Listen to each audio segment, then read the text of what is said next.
50. Carolina territory, jumps going to town.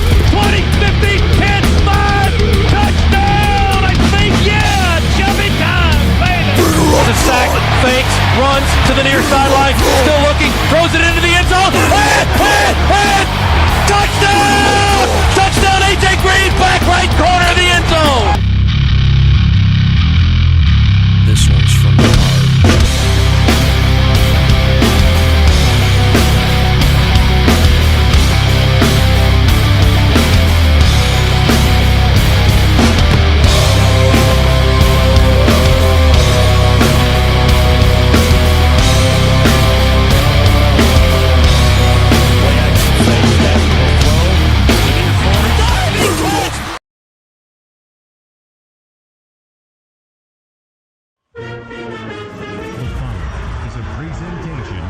Georgia Bulldogs Sports Network.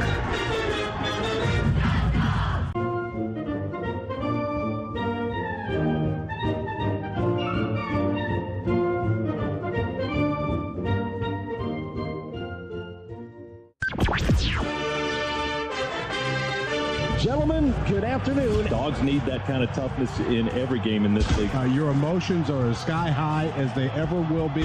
It's not just another game. And he's a big play kind of guy. A terrific day of football ahead. And the fans are ready for it. Take out your Richter scales because Georgia is going to run out of the tunnel. On the Georgia Bulldogs Sports Network.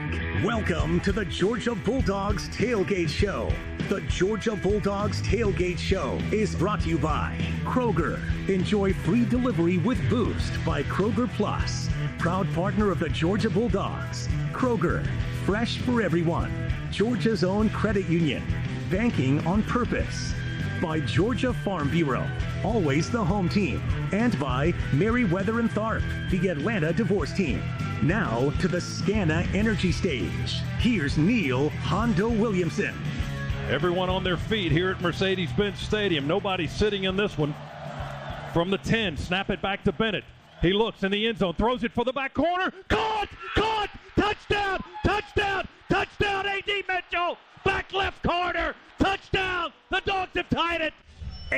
18-3. We outscored the Ohio State University 18-3. In the fourth quarter last week, that TD toss from Stett to AD accounting for the tying points in an unrelenting, unforgettable 42-41 come from behind victory.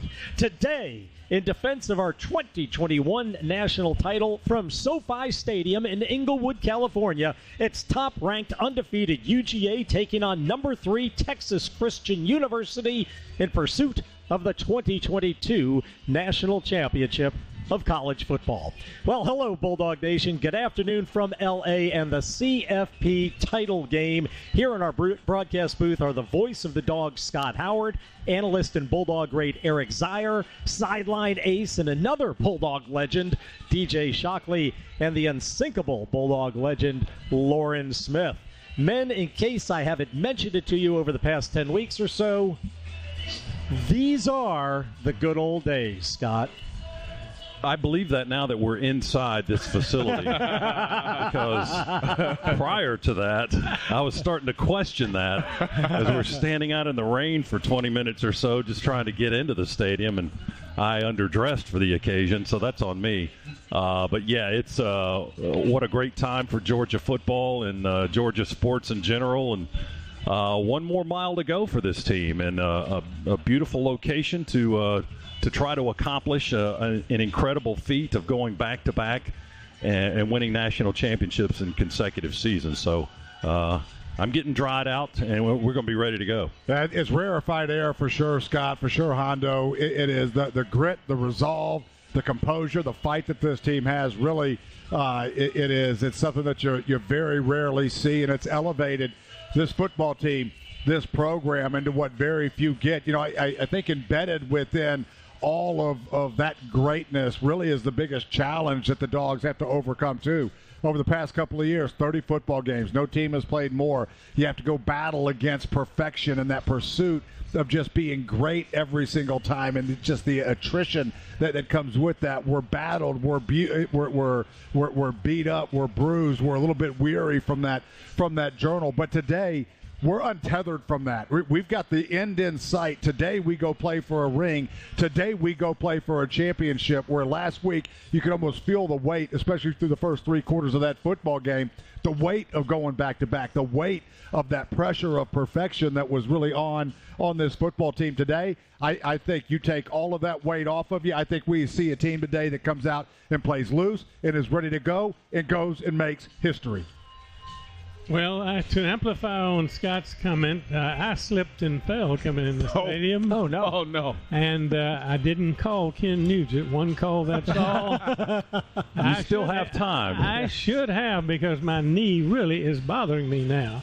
But about Georgia, it's exhilarating. Georgia's #1 status really has been something wonderful for the University of Georgia. The better part of the last 2 seasons has the #1 team in the country has resided in Athens, Georgia. How nice, how wonderful, how exciting, and how eloquent Dan McGill would be if he were here to help us chronicle what is going on.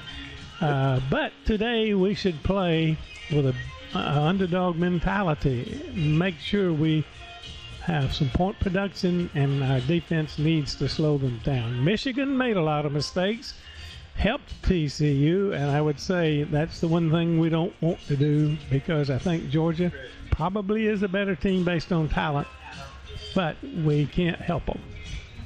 Unbelievable day to be here. I mean, Z just mentioned it, 30 games. I mean, you don't think about it when you go through the last couple seasons, you're just going through and you're playing the games, but to be in this point again after losing 15 guys to the league and all the high draft picks, you see them on Sunday, and then here we are standing here again in LA for the national championship game. It means a lot. I mean, you got to give a lot of credit to Kirby and his staff for continuing to keep these guys motivated, to continue to keep these guys playing at a high level.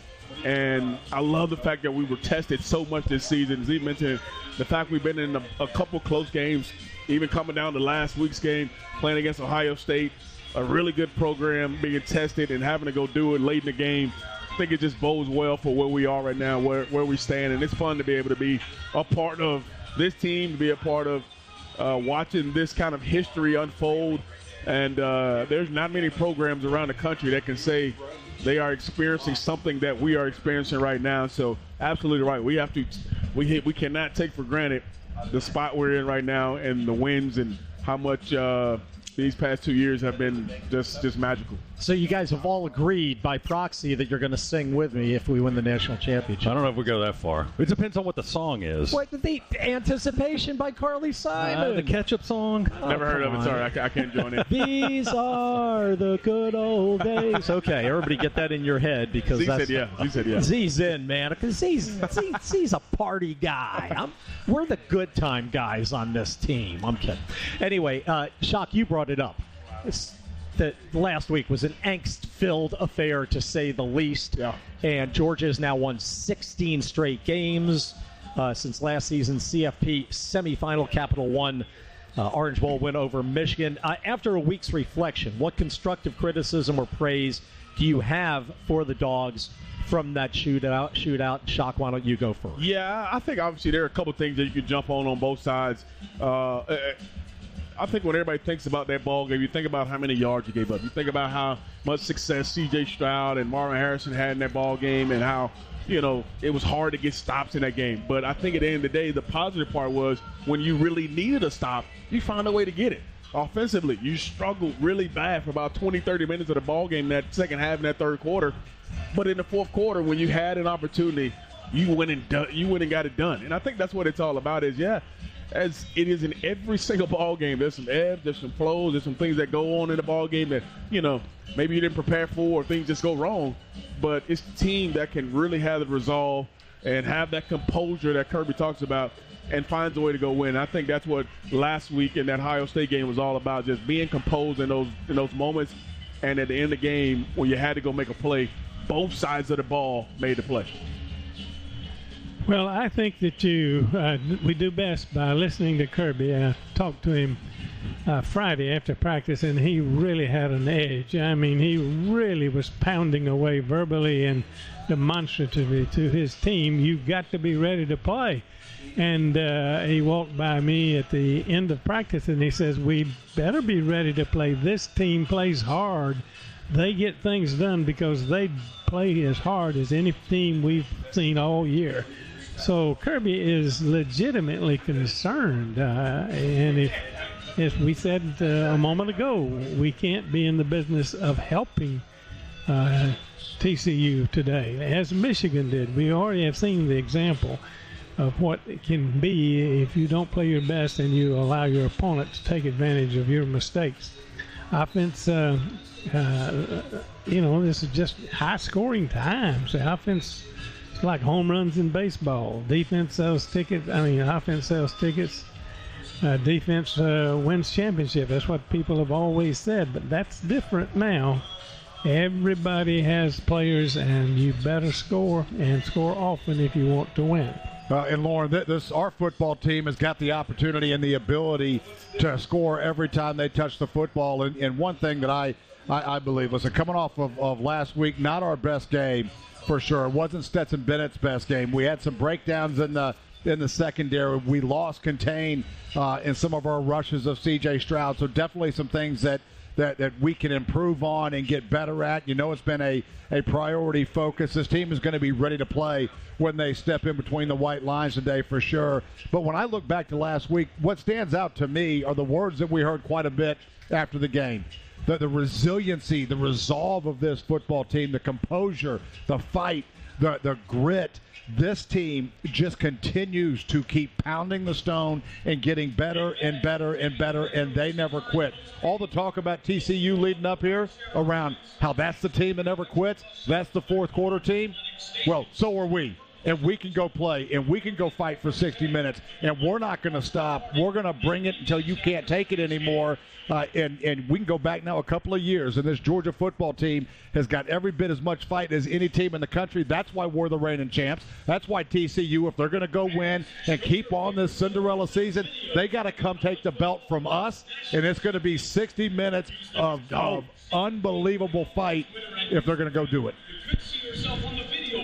Well, I think after last week, any praise, I think my praise overrides the constructive criticism. Just the way the team had the fortitude to come back in that fourth quarter facing adversity like they haven't faced all season long. Yeah. You were down 14 points to one of the best teams in the country with 15 minutes to go, and they got it done. They win the game.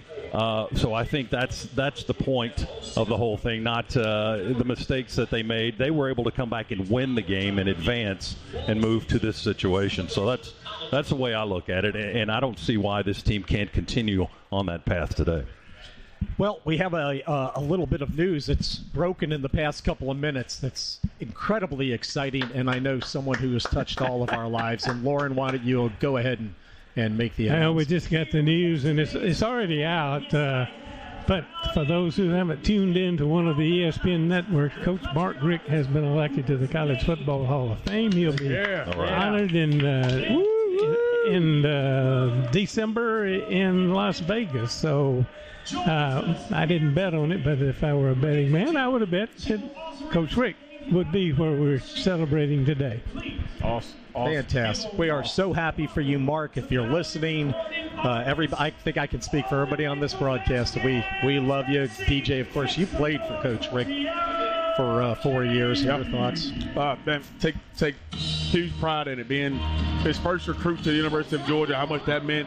Always wanted to play for him when he was at Florida State. He came to Georgia, just made it that much easier. The man he is exactly what everybody thinks, and it's a outstanding accomplishment. But a lot of guys obviously benefited from the man Coach Rick more than I think the Coach Rick.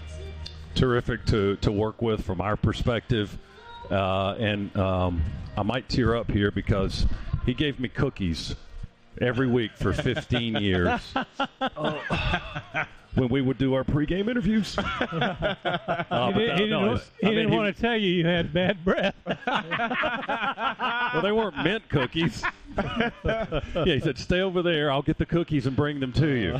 But no, just a great guy, great personality, terrific football coach, and really kind of reestablished the foundation for Georgia football to be in this position where we are today. The greatest impact a coach has is not on the field, as Shock mentioned. It's the influence and impact that you have as a man and really building young men to become men themselves. No one does it better than Coach Rick. My first interaction with Coach Rick was actually when he was at Florida State. I was getting recruited out of Marietta High School, and if I didn't go to Georgia, I was going to Florida State, and I was going to Florida State because of Coach Rick. If I didn't make the journey over to Athens, and the way he treated me when he was recruiting, it never changed one bit, one day, even to this day. He is just a special man that has had tremendous impact on so many people throughout his career, his life. He continues to have it today. This is so well deserved. It could not happen to a better man. A wonderful friend to all of us in one way or another, and I could go on and on about Mark Richt, but my fondest memories are the nights before games on the road when I would go up to his room to do our pregame interviews. Did you get cookies? No, I could eat anything out of the fruit bin. Dang it. But we would sit up there, and Mark would say, "You want to watch some game film?" I'd be like, "Sure." And of course, I didn't know what the heck I was watching. You're sitting there with the head coach of one of the top 5 teams in the nation. He's going, "You see how this and this and this and how they were in a cover 2 there?" And I'm like, "Sure, I did." yeah, of course I did. It was great. But we love you, Mark, and we're so happy for you. Mark Richt, 15 seasons as Georgia's head coach from 2001 through 2015. This isn't an obituary. This is a celebration for Mark, who has just been notified that he's going into the College Football Hall of Fame. He won 145 games and lost only 51 during his time with Georgia. Incredible. 2 SEC championships, 5 SEC East titles for Mark Richt. Congratulations again. But tonight we've got Georgia and TCU under the canopy here at SoFi Stadium. So glad that you're with us, folks. Thanks very much. We mentioned that Georgia's won 16 straight, entering tonight's showdown for the national championship. The school record, by the way, is 17 in a row. That was set from 1945 to 1947. Don't go away. We'll bring back the entire crew in 2 minutes to discuss TCU, 2 Heisman finalists for the second straight week, and a whole lot more as Georgia looks to become the first ever repeat national champion in the CFP era. You'll hear the call at 7:45 here on our network. The Road Dog, Adam Gillespie, is here with us in L.A. Engineers from our broadcast booth with assistance from the head meat packer, Chris Schiavone. Our studio producer is Luke Nadkarni. We'll be back in 2 minutes from SoFi, number 1 Georgia, 3rd-ranked TCU, Bulldog Sports Network.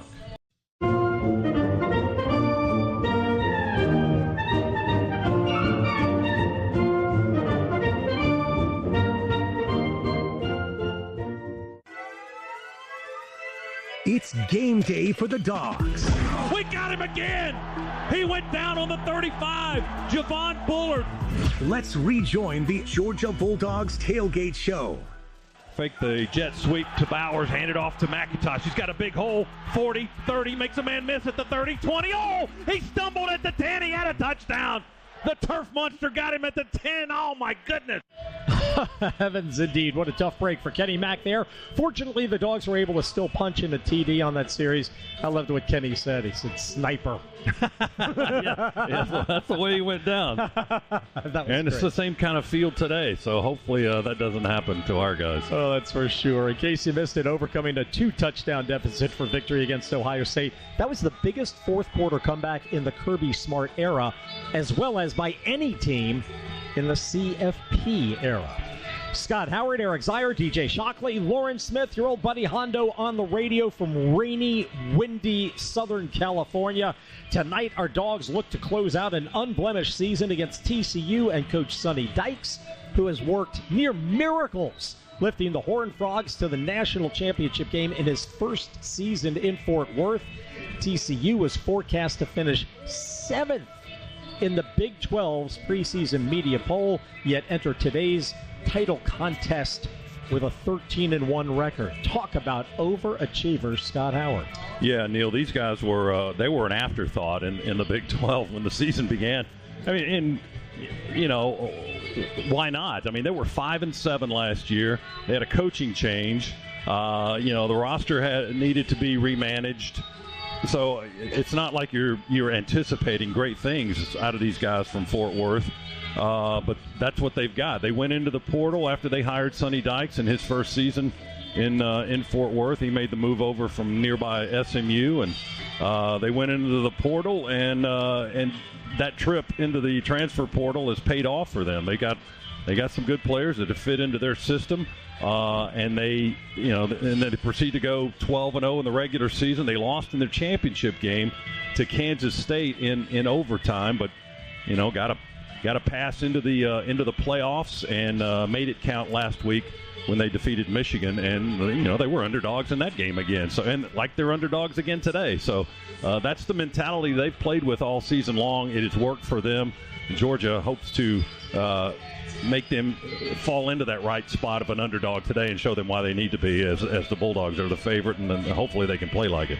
Well, sometimes we think of overachievers as those who don't have the ability of others, but they just overachieve by outworking and dedicating others. So I think, though, that my favorite overachiever in the Georgia program now is Kirby Smart. He is, without a doubt, the hardest worker there possibly could be. I've never been around Nick Saban at practice and the kinds of things that I get to do with Kirby, but he is a smart human being and an extra smart football coach, and he works hard. His work ethic is just absolutely remarkable. He's got leadership skills. He's got sense.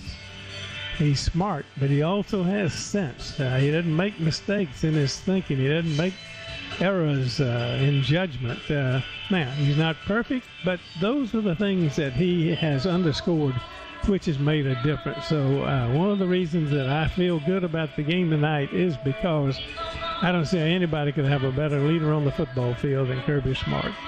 Well, TCU comes in after a wild tete-a-tete versus Michigan last week. The Horned Frogs quarterback Max Duggan was a Heisman semifinalist. He attended the ceremonies last month in New York City alongside Stetson Bennett and Ohio State C.J. Stroud and the winner, Caleb Williams of Southern Cal. What can you tell us about Duggan's game, Shock Z? Yeah, I think he's one of those type of guys that finds a way to get it done. I mean, it's not just an elite passer. I mean, he's 3,500 yards passing, only 6 interceptions on the year, so he does a good job of taking care of the football. But his legs is, I think, really what makes this offense go, because he can create. He can make plays outside the pocket.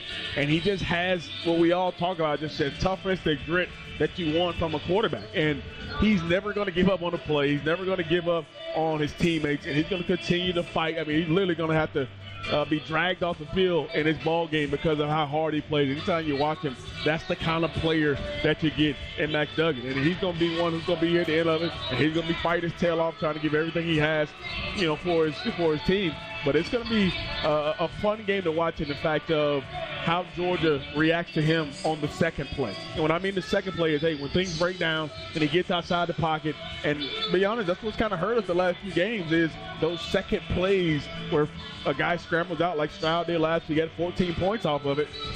How we kind of adapt and pace to the receivers when he does that. But Duggan's going to be a huge competitor today. He's not going to want to give up anything regardless of how good his Georgia defense is. Yeah, Shock, I think he's got a lot of Stetson Bennett in him as well when it comes to how he leads. And he's got a pretty remarkable story as well. Was benched coming into this year. And was benched in time for him. If he wanted to go leave the university, he could go leave the university. And his commentary was, no, this is home. This is my family. And it doesn't matter what you want me to go do. I'm going to go do that to the best of my ability because this is where I belong. And that commitment to be able to stay, and then the grit, as you mentioned, and his ability just to kind of fight through adversity that was on him. That's what guys rally around. Guys rally around, a strong why and a strong purpose, and Max Duggan has that in his ability to lead on top of north of 3,500 yards throwing the football, north of 450 yards rushing the football. He's a great dual threat. He is a competitor. Above and beyond anything, though, it is that story that just resonates with every man in the TCU locker room and elevates their play. It gives them the belief that I don't care what happens, we're going to continue to fight, and we're going to fight until we've got nothing left in our body, and we're going to go find ways to go win. He embodies that, and I think the team has rallied around it. No different than Stetson Bennett and his story and how our dogs have rallied around him.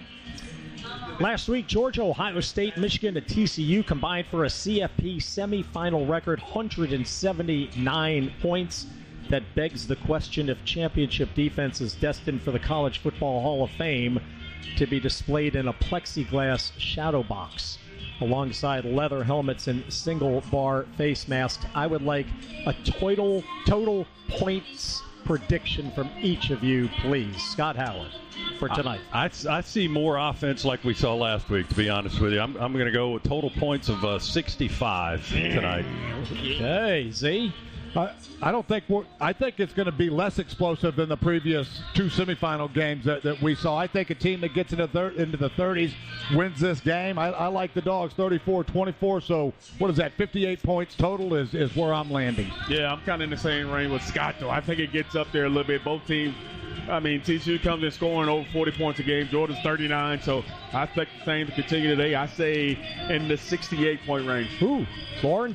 Well, these are high-scoring times. Nothing motivates like embarrassment, too. The defense was bothered about its play against LSU and also Ohio State. And this is something that you can reflect on that has been a pattern. The Big 12 has not played defense like the SEC, and I hope that will show up tonight as an influence on the outcome of the game.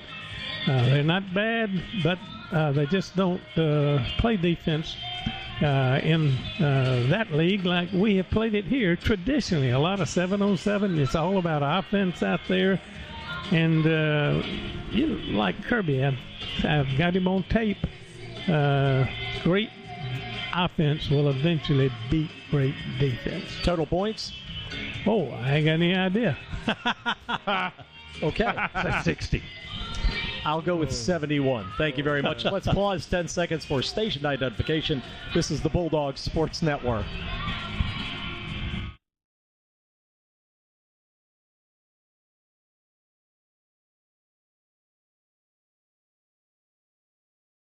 Tonight's contest marks Georgia's 61st bowl game, second most in college football to Alabama.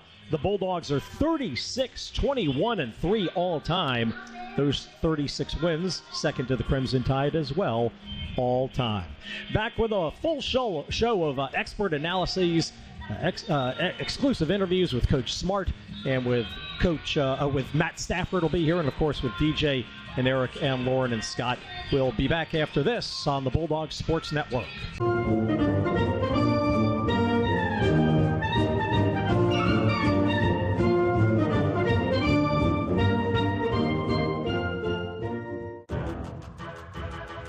It's time to unleash the dogs.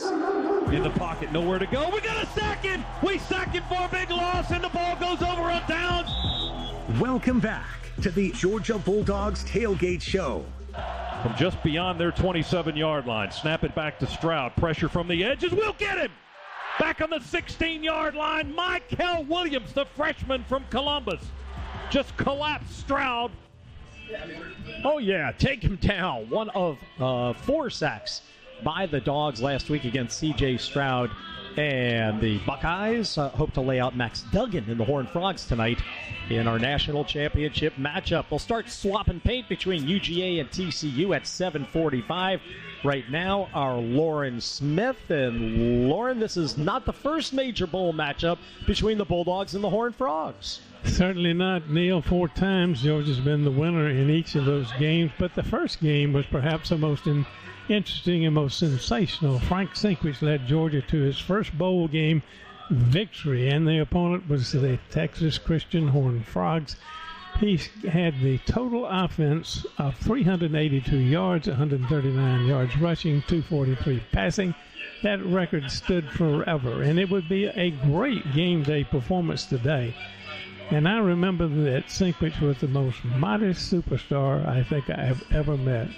I went by a Georgia player's apartment, which was actually Frank Sinkwich's apartment. He let him use it because he worked in his warehouse with his beer distributing company, George Geisler. And I walked by a room, not a stick of furniture in there, but there sat the 1942 Heisman Trophy that he had won. And when I met Sinkwich, I told him, I said, Frank, I think if I'd won the Heisman, I'd have it on a pedestal at the front entrance to my house. And he says, well, it really doesn't belong to me. It belongs to the University of Georgia. So then he added, I've been thinking of giving it back to the school, or giving it to the school. So I went to Coach East, told him about it. We made arrangements. He did do that. And in 1980, when we went to the Heisman ceremonies, when Herschel won, he won in 82, a Heisman official told me that's when they made the decision to start giving one to the school and one to the player, which is a big deal still. And one other thing about Frank Sinkwich, he was Croatian. His parents came over from Croatia, and I was going over there in that part of the world once in the 80s, and I asked Frank, knowing that at his age he had to still have cousins in Croatia, and he said, well, I may, but I'm not interested in knowing anything about them. I said, well, you ever have any interest in going back? He says, well, not really. He says, those people are communists, aren't they? And I said, well, yes. He said, well, we wouldn't have anything in common.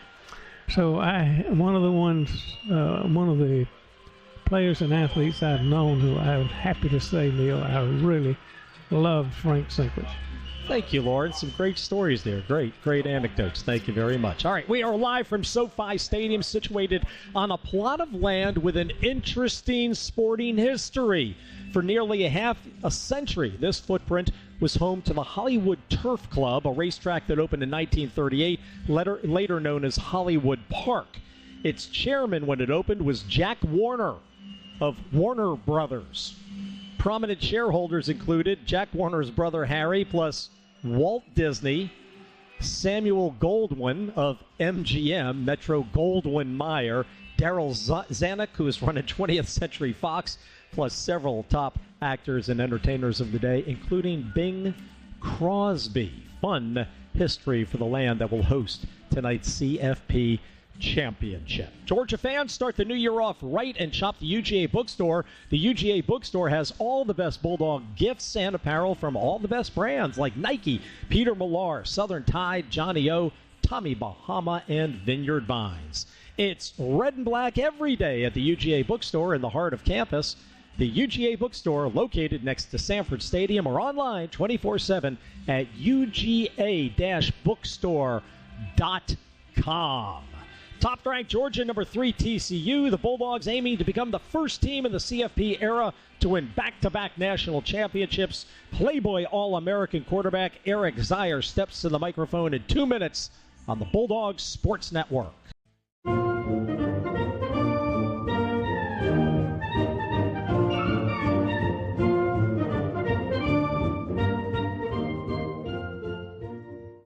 Counting you down to kickoff. Bowers breaking away midfield. Bowers will take it to the house all the way. You're listening to the Georgia Bulldogs Tailgate Show. Play fake to McIntosh for Bennett. Sets up on the 15. Yanks it deep. Oh, look at Arian Smith. That's going to be a touchdown. He caught it at the 30, 20, 10. They won't catch him. Touchdown! Touchdown! 76 yards. Down 5. We'll go for 2 with 8:41 to go. Ball's on the 3. McIntosh in the backfield. We bring McConkey in motion on the 2-point try to the near side. Snap it back to Stett. Here comes pressure. Throw it to McConkey. We got it! 2-point conversion right on the goal line. They hit him. Stetson Bennett turned in a Brady-esque performance in the fourth quarter, dissecting Ohio State to the tune of 10 of 12 passing for 190 yards and a pair of touchdowns, and that 2-point conversion to Ladd McConkey. Neil Honda Williamson back with Eric Zier from L.A. Z, we also witnessed quite a performance from Arian Smith last week, who caught 3 balls for 129 yards, including that just heard touchdown bomb. Arian entered the game having recorded only 3 catches all year for 66 yards, but with Ladd McConkey struggling against injuries, Arian came up big. Yeah, and add to that the injury to Darnell Washington that really put emphasis where we had to have receivers step up. We've talked about the talent that Arian Smith has possessed since he stepped foot on this campus. He can run like the wind, presents tremendous problems. I don't care who you have trying to guard him. He's never been able to get loose because he's been battling through injury, but man, does he step up on the biggest stage of his entire career and steps up in the biggest way possible that anybody could imagine. And really was one of the guys that put this team on his shoulders and said, I'm carrying you out to L.A. Well, you just said he was one of the guys. He wasn't alone. How many times over the past 5 months have Georgia fans lamented that Arian Smith and A.D. Mitchell's injuries had severely limited our deep game and the ensuing expectations on the rest of the offense's potential. But A.D., he has returned with a flourish, too. Listen, we know A.D. is a game changer. We've seen him last year and the difference that he can make. What's amazing to me is how A.D. comes into this football game after not having played or practiced all year long, and he is able to go step in and really not miss a beat, and against one of the top teams in the country, a team that has got as much talent on it. Really, I think there are 3 teams that have got elite talent levels, right? Take away how you're playing on the football field, because that matters too, but just raw talent. 4- and 5-star guys coming out of high school. It's us, Alabama, and Ohio State, all pretty evenly matched against that kind of competition, is able to go win one-on-one battles, pick up where he hasn't left off, and then the timing between Stetson and A.D. outside of one play, it's like those 2 guys didn't miss a beat all year long. You mentioned earlier Darnell Washington hurt early in the game last week. We all love to watch him catch the ball, of course, and run over or hurdle would-be tacklers, but something that you mentioned to me off the air was how much we missed his blocking. Yeah, there's no question. Listen, one of the and hopefully Darnell's going to be able to go. He's going to be a game-time decision today. You know, if he can go in this game, he's going to lace him up and do whatever he can to be on the field. But when you lose Darnell, so much of our offense is built around getting the matchup problem, or the matchups that we like, that creates problem for opposing defenses. And when we've got one where they've got DBs in the game, you go put him in a position where he's blocking, and it's just not fair. He will pancake 2-3 guys on a given run. When he's not in the game, that is hampered without question. And against this defense that we're going to see from TCU, not having Darnell at full strength is a big deal, just because of the way they bring safeties down into the box. They've got linebackers that are into their big linebackers, but they've got linebackers they really support hard and come down quick to go block. When you've got a tight end like Darnell, then you add Brock into it as well. I don't care who you've got on the other side of the football. You're going to have a matchup issue. TCU, the way they play, if Darnell can't go, it's going to be something to watch. Are we able to secure the edge with Oscar Delp and Brock in the game the way that we know we can with Darnell in there? So in injury, if there's any injury you probably don't want to have against this 3-3-5 look that TCU's going to bring to the table tonight, is probably 1-2 Darnell. So fingers crossed that he can get out there and go play. We've obviously got talent that can go replace it, but Darnell Washington, on top of what he can do in the pass game, he is a dominant run blocker. All right, thank you very much, Eric Zier. Georgia 4-0 all-time versus TCU, including 31-23 win in the Liberty Bowl in Coach Smart's first season back in 2016. We will gun for 5-0 against the Corn Frogs tonight in the CFP Championship game from SoCal on the Bulldogs Sports Network.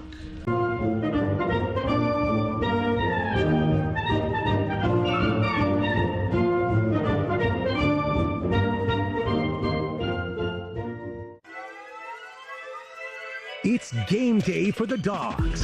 We got him again. He went down on the 35. Javon Bullard. Let's rejoin the Georgia Bulldogs Tailgate Show. Bennett moving guys around. Play clock at 1. They snap it, get it off in time, throw it to Bowers on the near side, and Brock catches it at the 8, tries to stretch and reach for the first down. Going to be short. I think that spot is going to leave him short, yeah. Yeah, but after review, he did make it. Brock Bowers working on his Ekahasta Vrksasana. I hope I pronounced that correctly. Do you know what an Ekahasta Vrksasana is, Scott Howard? I have no idea. Yeah, neither did I. In yoga, the Ekahasta Vrksasana is the one-handed tree pose. Oh, yes, that. And Brock Bowers defied physics with his game-saving lunge last week in the fourth quarter against Ohio State. What amazing strength, what awareness, what body control. Yeah, he's the complete package. You know, they talk about a 5-tool guy in baseball. Yeah. I don't know how many tools there are for the football analogy, but whatever it is, he's got them all because he's an incredible player with his eye-hand coordination, hand-eye coordination, his ability to catch the football, his running, blocking. He's the whole package, and he's a threat today, I think, hopefully against TCU, and hopefully he's being paired with Darnell Washington. Yeah, the Big O hopefully will be able to go today. Oh, I hope you're right. That Bennett to Bowers conversion, Georgia improved to 12 out of 14 on fourth down conversions this year. That's a pretty high number. That's a pretty high number. I like that. I do, too. Let's talk TCU. Receiver Quentin Johnson. He's a handful, to say the least. He was named MVP of the Fiesta Bowl CFP semifinal last week. Yeah, and if you talk to the pro guys, I mean, he could be the first guy off the board at that position in the NFL draft. So he's that good. He's big. He's 6'4". He's 215. He runs like the wind. He had that long touchdown catch and run against Michigan that really drove them to the victory last week in the playoffs. He's their leading receiver. He's over 1,000 yards, 163 yards against Michigan last week. He kind of does it all. But, Georgia's seen those guys. I mean, we saw Marvin Harrison Jr. last week against Ohio State, and he was ripping through Georgia until Javon Bullard laid a hit on him and basically knocked him out of the game in the fourth quarter. But Quentin Johnson, he's a different style of receiver than what we saw with Harrison, but certainly a threat. Injuries. Please fill us in on injuries to key players on both teams. Well, the biggest one for TCU is Kendre Miller, their very talented running back, right at 1,400 yards rushing this season. He's got a knee problem going on, and TCU says 50-50 maybe. That's kind of a low percentage for a running back. He's going to go, we're told he's going to go through the warm-ups. He's going to go through the pregame drills, and then they'll make a decision on that as the game goes along. And that's kind of the same with some of Georgia's guys.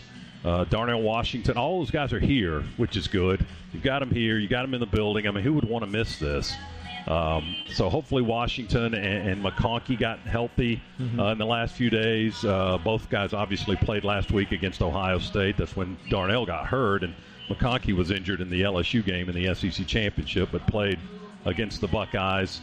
Chaz Chambliss is another guy that Georgia's watching out for. Sadly, I don't have definitive information on any of those guys. Game time decision, player decision, doctor decision, all of that kind of stuff for Georgia's guys as well. But cross your fingers and have positive thoughts. Excellent. Thank you, Scott. Scott Howard will have the call for you today at 7:45 with Eric Zier's analysis and DJ Shockley down on the sideline for the national championship game. Time now to check where the Dogs rank, presented by Northside Hospital, and we're number 1 as we count down to kickoff. And cross your fingers that we remain so once the final gun sounds.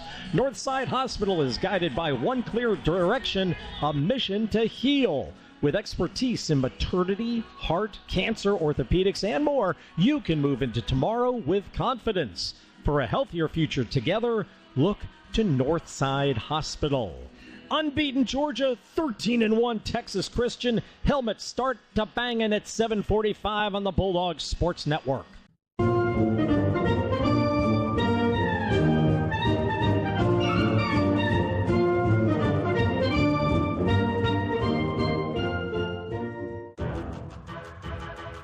It's time to unleash the Dogs. In the pocket, nowhere to go. We got a sack him. We sack him for a big loss, and the ball goes over on downs. Welcome back to the Georgia Bulldogs Tailgate Show. This moment of commitment is brought to you by Georgia Farm Bureau Insurance. Always the home team. The University of Georgia is powered by purpose. We are a community of leaders, builders, and innovators on a mission to improve the lives of people across the world. As an academic and athletic powerhouse, we are committed to achieving at the highest levels and delivering impact through research and service. We are the University of Georgia, where possibility becomes reality.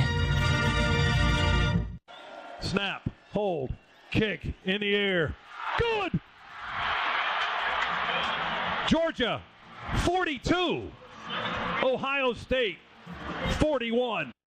Tie game, less than a minute to play, and the vital extra point to take the lead. Let's jump back to it right now with Hall of Fame kicker Kevin Butler. Kevin, off the top of my head, I can't recall a PAT as late in the game and as critical to victory as the one that we just heard off of Jackpot Lesney's foot in Georgia history. Can you? Yeah, I tell you what, Hondo, those are the ones that get my attention. You know, as a kicker, former kicker, you get out there and everybody expects you to make that extra point when you know it's the difference in a game.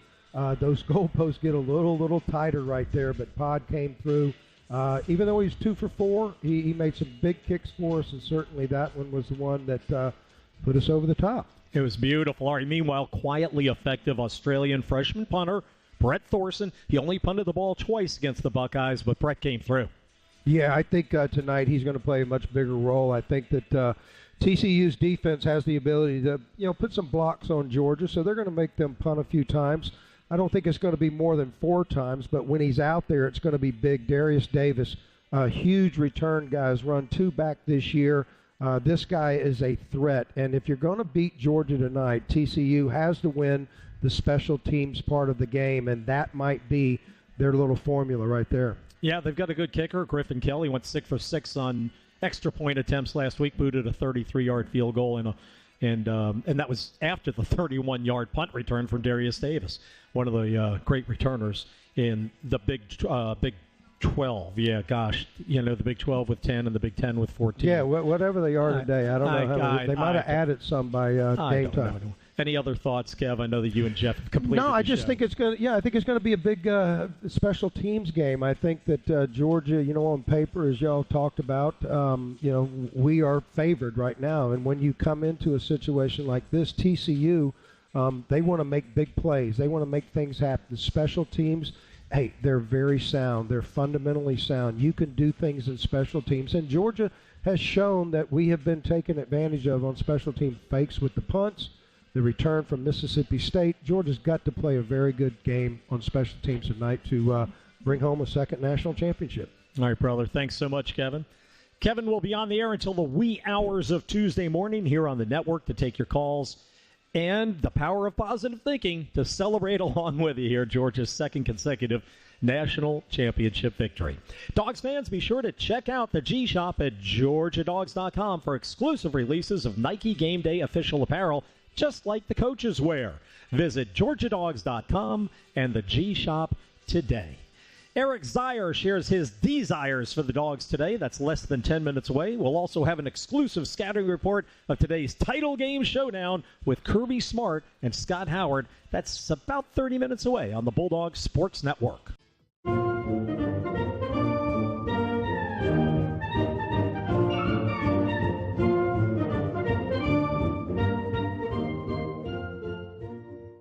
Counting you down to kickoff. Bowers breaking away midfield. Bowers will take it to the house all the way. You're listening to the Georgia Bulldogs Tailgate Show. Look at the sugar falling out of the sky. He just stepped on their face with a hobnail boot and broke their nose. Georgia football history through the voice of a legend. My God almighty, did you see what he did? You talk about a stupid miracle. Here's another listen back to Larry Munson's greatest call. 3:33 to go in the quarter. I slot left, TCU 5-man front. Herschel Walker at left tackle, ran over a man of 45. Another one, the 40, the 35, the 30, the 25, the 20, the 10. One man got him low around the 10-yard line. Joe Bailey in. He did the wise thing. He ran through 2 men that should have had him back out on the 35 or the 30.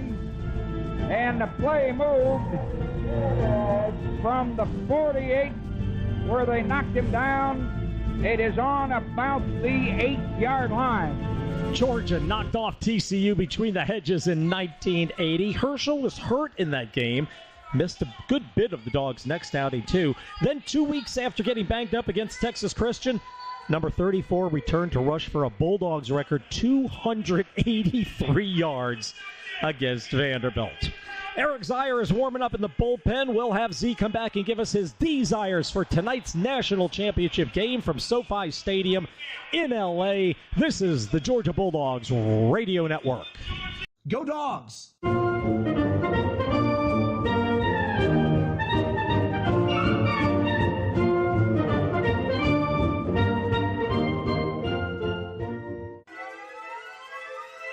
It's game day for the Dogs.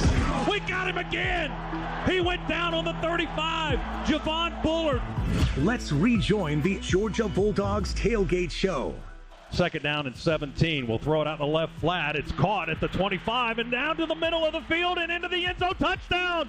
Kenny McIntosh. He caught it around the numbers, veered back inside the hash, and took it to the house. Stetson Bennett set the Georgia single-season record for completions this year with 292.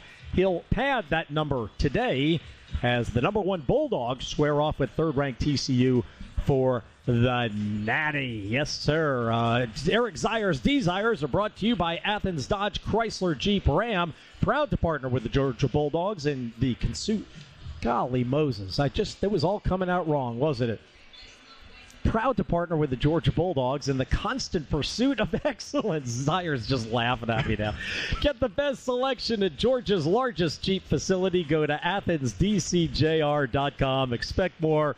Get more. Please take me out of my misery. Well, Hondo, to start with, leave a mark and make them quit. We have heard that mantra all year long from this Georgia team and from Kirby Smart. We know TCU is not going to quit. They've got the medal of a champion. They've come back time and time again. But we are the defending champs. I'm sick and tired of hearing about the Cinderella story that TCU is. I want to come out and body blow, and get this game into a spot where it's comfortable going into the fourth quarter and remind everybody out of the gates that we hold the belt. No one else, and you got to come through Dog Nation to go get it. When you look on the defensive side of the ball, there's a number of things to look at. First and foremost, though, have to contain quarterback Max Duggan. He can hurt you with his arm over 3,500 yards in the air. He can hurt you with his legs north of 450 yards rushing. Got to make him one-dimensional, though. And then you also have to contain their great receiver, Quentin Johnston, who is over 1,000 yards receiving, 59 receptions on the year, 6 touchdowns. Got to keep him in front of you, and no explosive plays is going to be a task. He's going to be all over the field, but you can't let that guy beat you for sure. And on the offensive side of the ball, identify and communicate. This 3-3-5 defense that we're going to see from TCU, no question, different from what we do. It creates confusion in protection schemes. We've got to be great, not only in identification of who the Mike linebacker is, but getting that communicated across the board, and then attack the seams against this 3-3-5 defense. Their safeties come up extremely quick. It's their worst defended route on the year, attacking seams, going down against 3-deep type looks. We've got great talent that can expose that kind of look defensively. If we see him come down, I want to go there early and often because we got chunk plays just waiting for us. Beautiful. Thank you, Z. Eric Zier with the analysis for you as we're counting down to kickoff. As he enters his final game under center for the Bulldogs, we'll discuss Stetson Bennett IV's legacy next with Z, DJ Shockley, Scott Howard, and Lauren Smith. Number 1, Georgia, mano a mano with number 3, TCU. It's going to be a cool rockin' time in the town tonight on the Bulldogs Sports Network.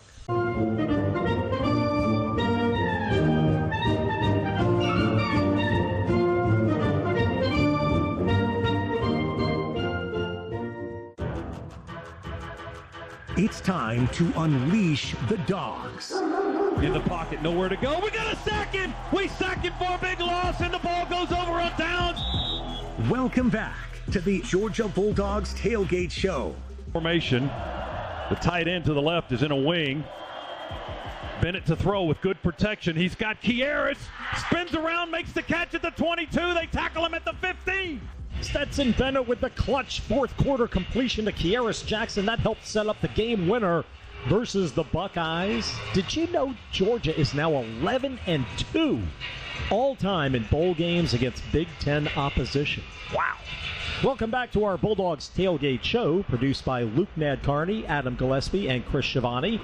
DJ Shockley joins us from the SCANA sideline. The rest of our broadcast team, Scott Howard, Eric Zier, Lauren Smith, and your old buddy Hondo, upstairs here in the booth at SoFi Stadium in Inglewood. Lauren won last week's predictions with a 2-1 mark. DJ won the season with no college games to predict beyond tonight's affair. We'll use this time to muse on the remarkable story of Stetson Bennett as he prepares to take snaps for Georgia for the last time.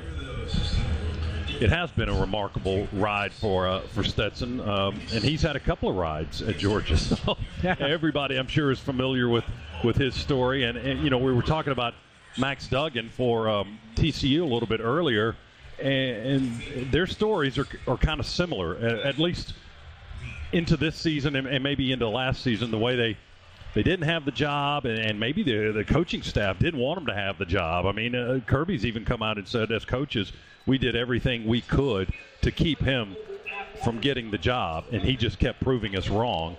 And that's what Stetson has been all about in his time at Georgia. And, you know, he got an opportunity after the injuries to JT Daniels last season, and once they got rolling with Stetson at quarterback, even when Daniels was mostly healthy and able to play, he didn't, because Stetson had won the job at that point and really shown the coaching staff and everybody on the program what he was capable of. And that just continued into this year.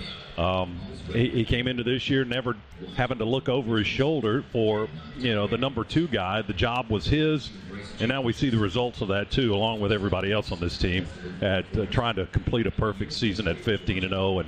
And boy, he's fun to watch. He's effective. You know, sometimes he has that gunslinger mentality, and that's what the coaches want to reel in and make it, you know, so he's more in line with what they want to do. But sometimes we've seen him have that mentality and make plays based on that. So it's been thrilling the last 2 seasons to watch him play quarterback at Georgia. Yeah, Scott, and probably not a better place to go end his journey than right here in L.A., right? It is very much like a movie script when you think of his journey. A Bulldog fan since the time he was 3 years old, to walk on at this university, then have to go away to get playing time at a junior college, and to come back, and just the way that he has fought and that he has grinded to go live out his dream. And for me, right, take away what he's meant on the field for this team, because it's immense. He's a playmaker that can go make every play. He can go make every throw. He can hurt you with his legs. But what the one intangible he has because of this remarkable story is it rallies every single man on this team when they go step in the huddle. And they go step in the huddle with 2 minutes left against Ohio State to find their way to L.A., and they can look at him, and they know his resolve, and they know what he has done. It elevates everybody. It brings up the confidence and the belief of every man, not just in that huddle, but on the sideline throughout this athletic department. It's just transformed the way so many people think, and I believe it is it's a big part of what's made this team so very close and elevated them to the national championship game once again. Chalk. Yeah, I think both of you guys kind of capsulized everything that is Stetson, and it's been a remarkable story. I think we've all talked about it. I think Scott brought up a good point of we didn't really want it, and that's the crazy part is we tried our hardest not to give him the job, but the way he came out and fought, the way he continued to just get better. He went away, came back, fine-tuned the skills, and now he's in a position where he's got a chance to win back-to-back national championships. The way he plays, the calmness he plays with, and the fact that he's played in a bunch of these big games means a lot. And I just love the fact that we've been able to see the maturation process of Stetson through these past couple of years and having to battle, and now he gets to culminate it, like Z said, in the Hollywood of all places and try to finish it off. So unbelievable story, unbelievable kid. He's done well for him, and he just ended the night with a win. He'll never be forgotten for sure. Well, it's just the greatest story. I mean the greatest. From his development under his sage grandfather of Jessup, Buddy Bennett, who was all about discipline and toughness. From his father, Stetson III, who taught him hand-eye coordination by hitting sweet gum balls with a small pipe about the circumference of your thumb. To backyard games at the family pharmacy, taught him to love sports and appreciate winning. It made him a leader. A successful quarterback has to have ability, has to have speed and quickness, but also equanimity. He is never fazed by the shortcomings, difficulty. He rebounds.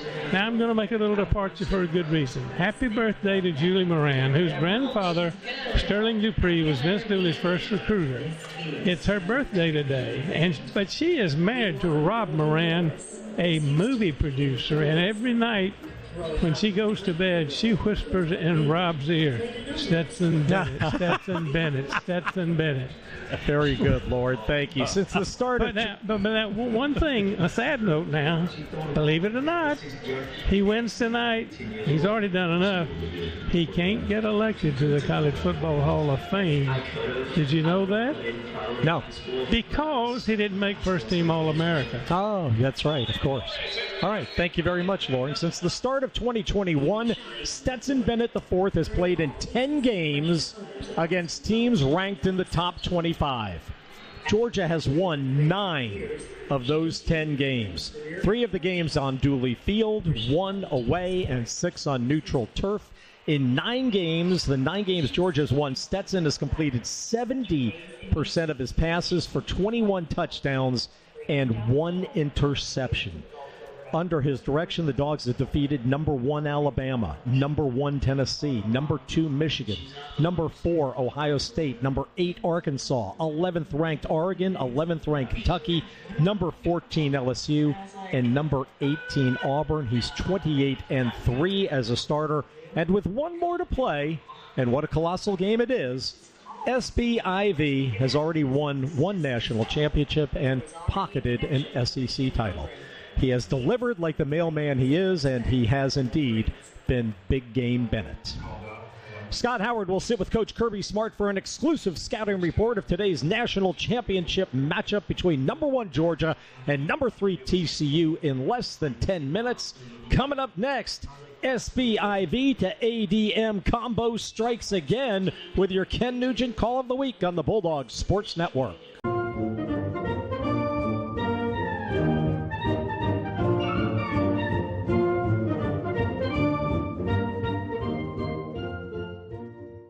Counting you down to kickoff. Bowers breaking away midfield. Bowers will take it to the house all the way. You're listening to the Georgia Bulldogs Tailgate Show. Everyone on their feet here at Mercedes-Benz Stadium. Nobody sitting in this one. From the 10, snap it back to Bennett. He looks in the end zone, throws it for the back corner. Caught! Touchdown! Touchdown! Touchdown, A.D. Mitchell! Back left corner! Touchdown! The Dogs have tied it! Jackpot Lesney added the PAT. The Georgia defense held, and the Dogs are back playing for the national championship for the 2nd consecutive year after that miracle drive led by Stetson Bennett. That's your Make the Call presented by Ken Nugent. Injured in a wreck? There's only one call, that's all. 1-800-CALL-KEN. DJ Shockley will patrol the SCANA sideline for us tonight. And right now, he's corralled the J. Reed Parker Director of Athletics, Josh Brooks. Shock, take it away.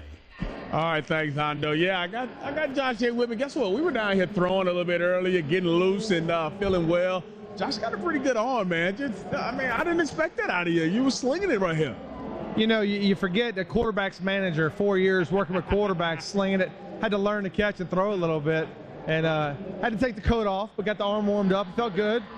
And I think it's a good our ability to throw a great pass is a great for what's about to come, hopefully. All right, Josh, here it is. Second year back in the national championship again. Let's talk about what it means for the entire university that we're back here again, and then it's here in this magical, crazy stadium. Yeah, I think what it means for the university and athletic department, as we talk about being a powerhouse in academics and athletics, this is where we want to be. We want to be on stages like this where people are talking about Georgia the whole week leading up, that free infomercial. So we grow as a university, we grow as an athletic department, not just with football, but every sport, because you never know there's a swimmer from California or a tennis player from Arizona who's watching the Dogs and thinking, you know what, maybe I want to think about the University of Georgia. So these moments are phenomenal for so many aspects of our university, so you just got to love it. All right, Josh, before I let you go, I'm going to ask you a little different question here. We talk about the keys to the game. What position or player has to play well in this ball game for the Dogs to get back-to-back natties? For me, when you think about a quarterback like Max that can move a little bit, right, I'm going to say the ends, whether you call it outside linebacker or end, whoever it is, responsibility for contain. So when we get that pressure, when we get the pressure on them, that we make the sack instead of letting them scramble for that first down to keep a drive alive. So those are the key players, key moments of the game for us when we do have that pressure, that he not escape free when we make the play. Josh, let's go get us a natty, baby. Go Dogs. Go Dogs. All right, Hundo, back up to you, brother. All right, thanks, Shock. Thank you, Josh. Wonderful. Top-ranked Georgia's won 16 straight, going back to last season's CFP semifinal Capital One Orange Bowl win over number 2 Michigan. Make it 17 today versus TCU, and the Dogs will become the first program to win back-to-back titles in the college football playoff era. Scott Howard and Kirby Smart with an exclusive scouting report of tonight's battle, 2 minutes from Mark on the Bulldogs Sports Network.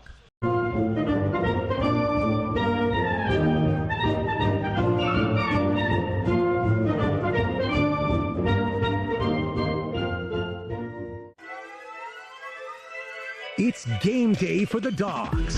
We got him again. He went down on the 35. Javon Bullard. Let's rejoin the Georgia Bulldogs Tailgate Show. Back here on the Bulldogs Tailgate Show with Coach Kirby Smart, we take a look at today's opponent, the TCU Horned Frogs, here in the national championship game. Coach, concerns about this team today that you're facing? Just talented. They've got a really good coaching staff, determined group, very different defense, and an explosive offense. Their 2 receivers are as good as there are in the country, and they got a quarterback that can get the ball to them. How much is the quarterback run on your mind today? Yeah, a lot. He runs the run and he runs the throw. So he's, we've had some problems in the last 2 weeks with scramble plays, a guy getting loose and making plays down the field. He does that really well. So that's something we've tried to really harp on and work on, but there's no great defense for that other than finishing on the quarterback. You got to tackle him when you get a chance to keep him from getting loose. But they got good players, and we do too, so it should make for a great matchup. Watching their game against Michigan in the playoffs, he's not really a finesse type runner. He runs with strength and power. He looks for contact. He's not a guy that's going to hit the turf a whole lot.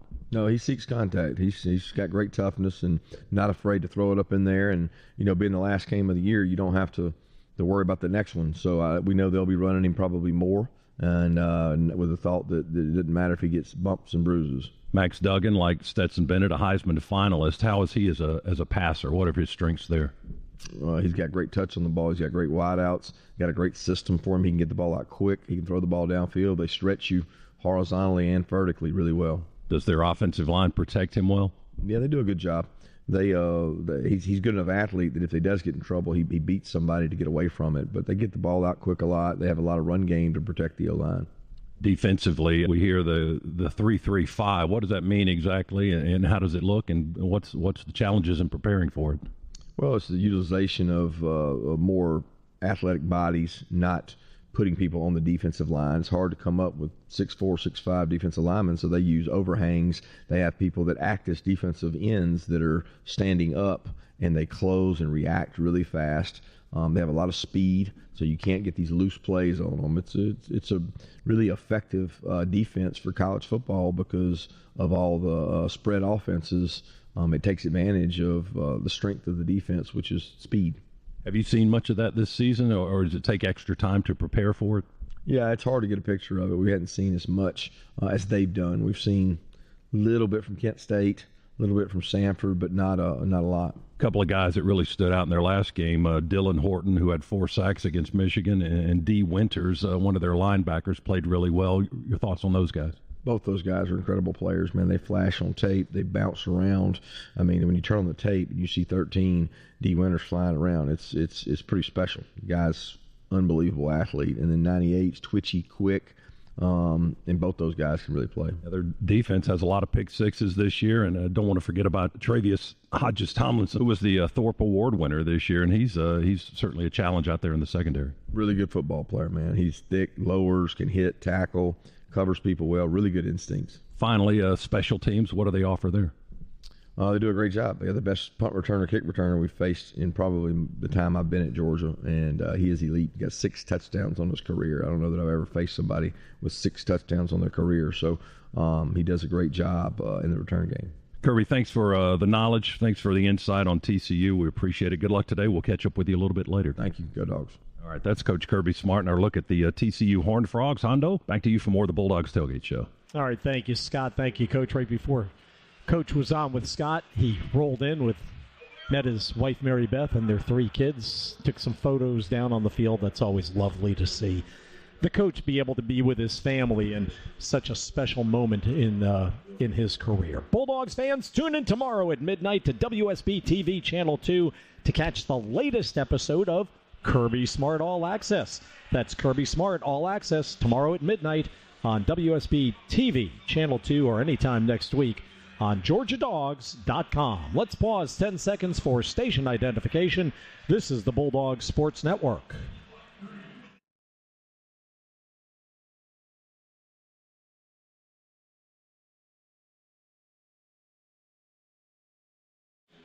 You've heard from the head coach. Next, let's game plan with legendary quarterbacks Eric Zier and DJ Shockley in 2 minutes on the Bulldogs Sports Network.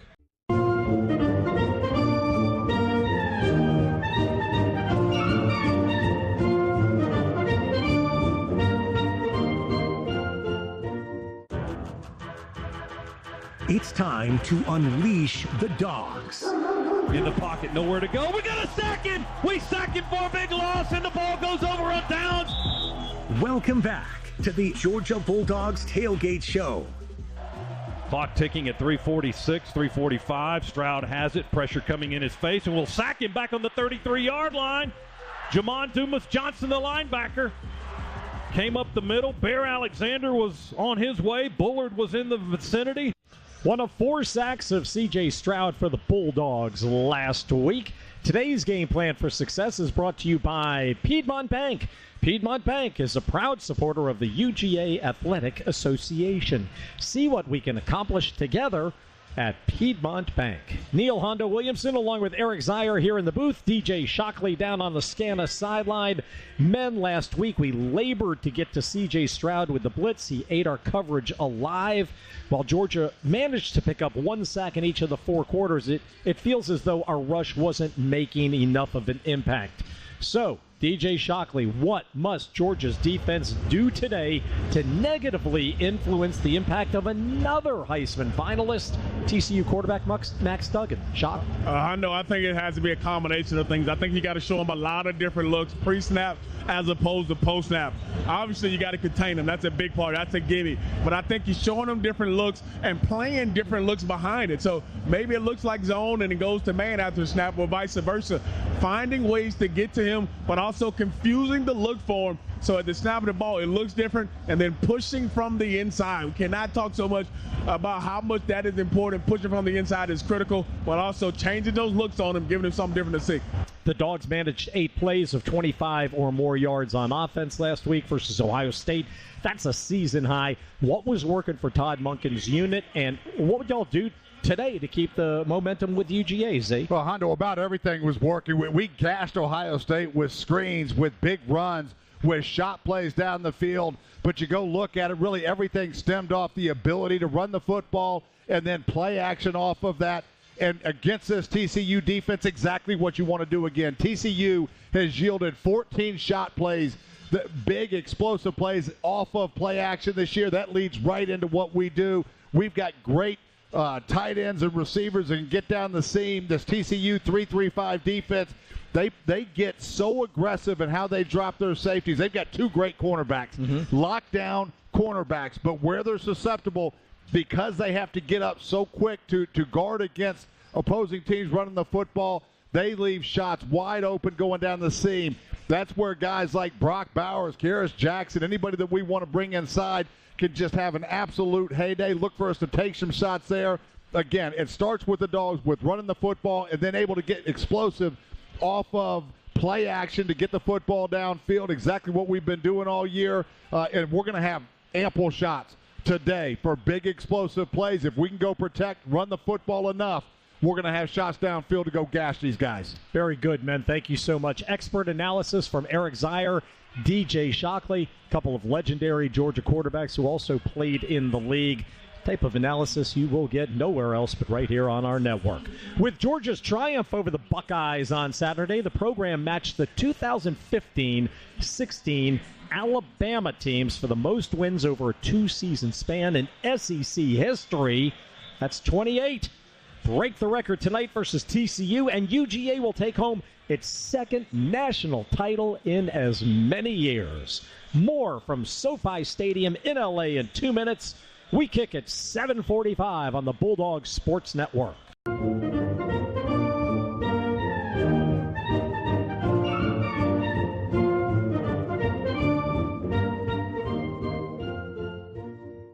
Counting you down to kickoff. Bowers breaking away midfield. Bowers will take it to the house all the way. You're listening to the Georgia Bulldogs Tailgate Show. Milton in the backfield with Bennett. Stetson takes it out of the shotgun. Deep ball down the middle. He's got a man breaking open, and it is caught. 14-yard line, Arian Smith. They tackle him where? Around the 10 or the 11. Georgia and TCU climb into the octagon in about 90 minutes, I guess. The Horned Frogs are the first of the Texas NCAA FBS schools to advance to the college football playoffs, and you know that the folks in Austin and College Station, they must be going crazy. Right now, though, let's pass it over to our Lauren Smith with a special guest. Lauren? It's always great to talk to Bill Hancock, who is the executive director of the college football playoffs. Bill, I think everybody is focusing on tonight's game, but they're also thinking about the time down the road when it will expand to 12 teams. How do you see this upgrading college football? I'll give you one word, Lauren. First of all, thanks for having me on. Always good to see you. But I'll give you one word on the expansion: participation. That's all you have to remember. More participation, more players, more schools, more opportunities, and a really cool event. So we can't wait. Well, I think something can be said for that, because the 4-team might be better, but it's too exclusive. Would you agree? 4's working. Don't get me wrong. 4 has been great for college football, but just having the opportunity for more participation will make the game better. More teams in November are going to know they're in the hunt for the playoff. How exciting will that be? Now, the element that I find really interesting, and I can think of what it would be like for a game to be played between the Hedges and Athens, the campus element. How do you think that's going to fly? A lot of people like that, I think. Yeah, we're excited about the campus element. All of our schools have had big games on their campuses, but arguably these will be the biggest games ever. Number 5 through 8 in our rankings will host those campus games. It's going to be awesome. And, Bill, with this comes more money, which can be used to support more colleges, and also it gives the colleges who participate an opportunity to do more for their athletic program. Yeah, the revenue that comes from college football supports all college athletics, and we're proud of that. It builds better soccer stadiums. It provides better training tables for wrestlers and gymnasts, and that all derives from college football. And yeah, there will be more money. I will say this, Lauren, when we were talking about the expansion, the money part wasn't ever mentioned. The part that was mentioned, what was mentioned all the way through, was that matter of participation. And I think that just really says it all about what we've got going. And we've come to the point where games like you had in the semifinals, Georgia and Ohio State, and then TCU and Michigan, that could become the norm. And if it does, what will that do to TV ratings? Well, we love those games. We felt so good that Saturday to have those competitive games. You always feel bad, though, for the teams that lose, because but for one or two plays, they would have been advancing. They'd be here tonight. You can't control the competitiveness of the games, and I don't know that there's a guarantee that the 12-team tournament will produce more competitive games. To me, that all goes in cycles. Do you remember when the Super Bowl didn't have good games for several years there, and people were calling it the Super Bowl? Well, those days are gone.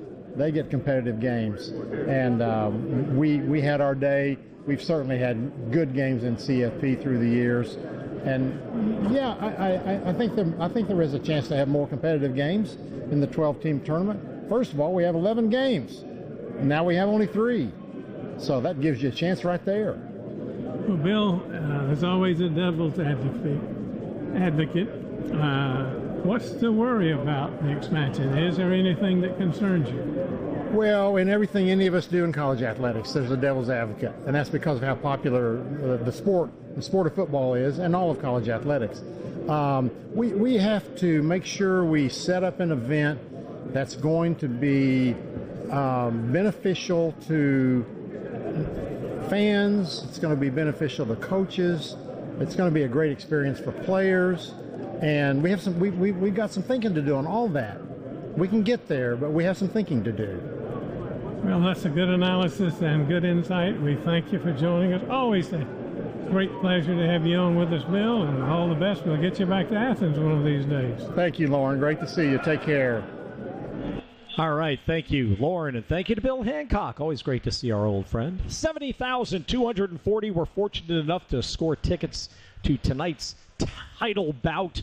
For those of you in Radioland, fire up the grill, pop the top, and know that you have a restroom with no lines and mere steps from your Barco Lounger. We'll be back to talk TCU offense with Eric Zier in 2 minutes on the Bulldog Sports Network.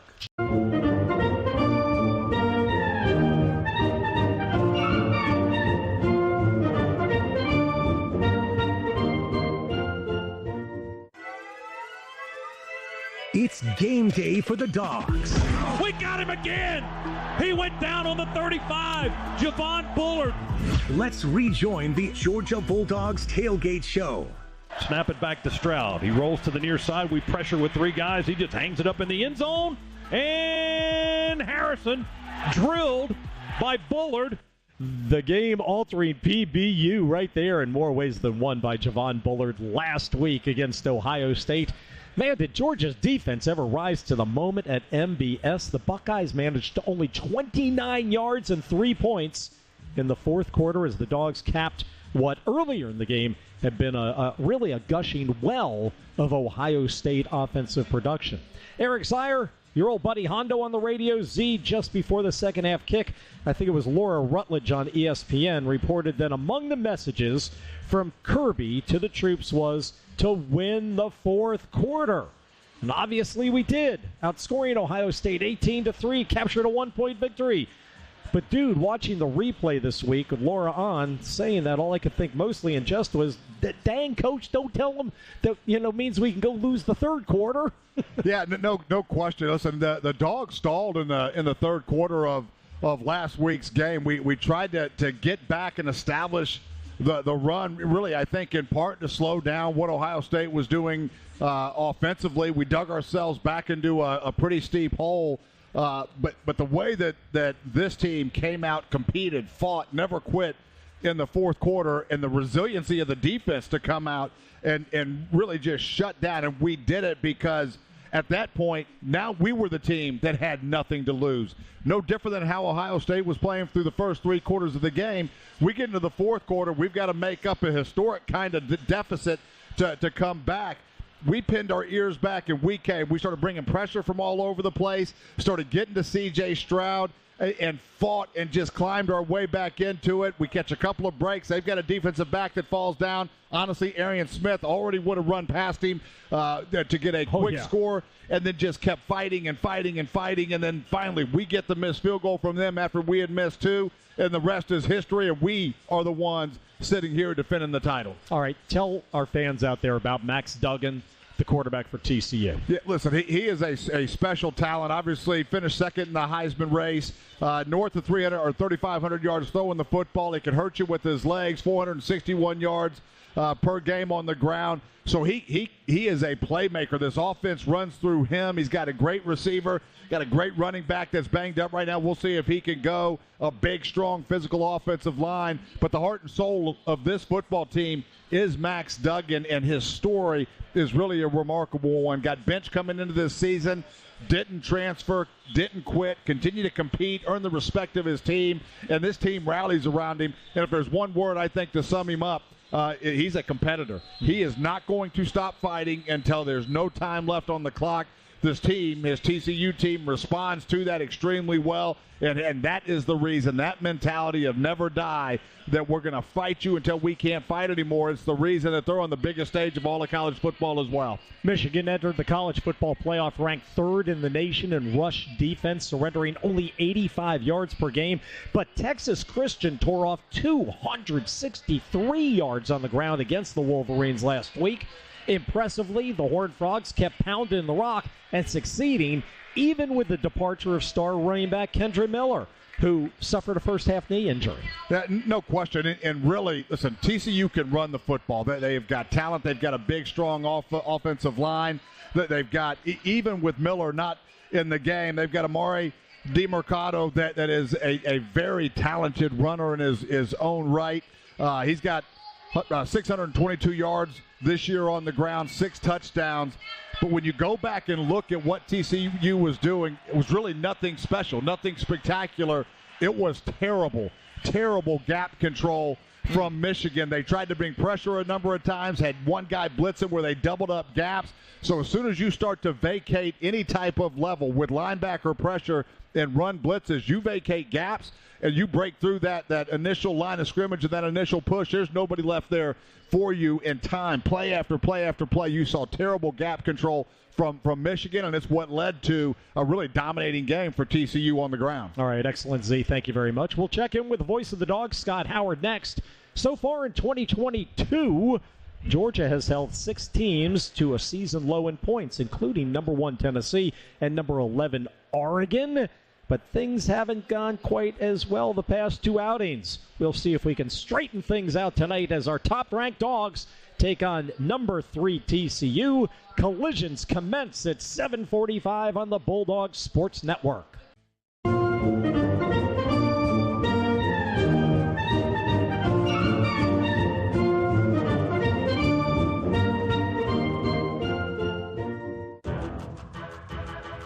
It's time to unleash the Dogs. In the pocket, nowhere to go. We got a sack him. We sack him for a big loss, and the ball goes over on downs. Welcome back to the Georgia Bulldogs Tailgate Show. Second down and 17. We'll throw it out in the left flat. It's caught at the 25 and down to the middle of the field and into the end zone. Touchdown! Kenny McIntosh. He caught it around the numbers, veered back inside the hash, and took it to the house. It's the CFP National Championship game broadcast from the home of the LA Rams and the LA Chargers, SoFi Stadium. The voice of the Dogs, Scott Howard, sidles to the microphone again. And Scott, what an impressive structure here at SoFi. It is, yeah. It's open air stadium, if you can imagine it, if you haven't seen it, but with a huge canopy over the top to keep the weather from above off everybody in the stadium, and the high-dollar electronic scoreboard that they have hanging from the roof. But they need it today. I mean, the weather outside is not Los Angeles-esque. I thought you were going to say frightful, and I was going to say, no more. Yeah, we're done carols, with that. No more carols for 10 It did more pass months. through my head, but yes, it is. It's the weather back home where we all came from. is better than it is here today, which is a bit of an oddity. But fortunately, the structure here protects us from the elements, and it's going to be a great game. Yeah, a little history. This plot of land where we sit was opened in 1938 as a racetrack, right? Later renamed Hollywood Park, and they hosted the first ever Breeders' Cup here in 1984. So pretty interesting. And the old Inglewood Forum or the LA Forum is just adjacent to the property here where the Lakers won all their championships and lost a few. Still got a casino. Oh yeah, okay, Boston Celtic man.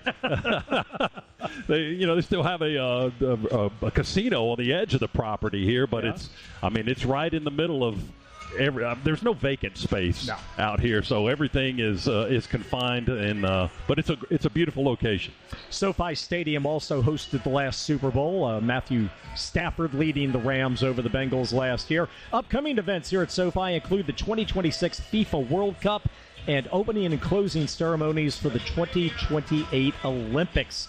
Tonight they get the Dogs and the Frogs, and Scott, the most unintentionally humorous story I read this week included this opening line. Quote, TCU's bend but don't break defense delivered crucial stops during the fourth quarter of the team's 51-45 win over Michigan on Saturday. Now, only in the Big 12 would you see someone describe a defense that surrendered 45 points as being bend but don't break. Yeah, there's defense in the Big 12. I guess that's evidence of it. We only gave up 45, so we bent a little bit. But yeah, well, TCU comes into this game. They're giving up over 26 a game. That's fourth best in the league. Georgia's yielding with last week's 41 points allowed by Ohio State.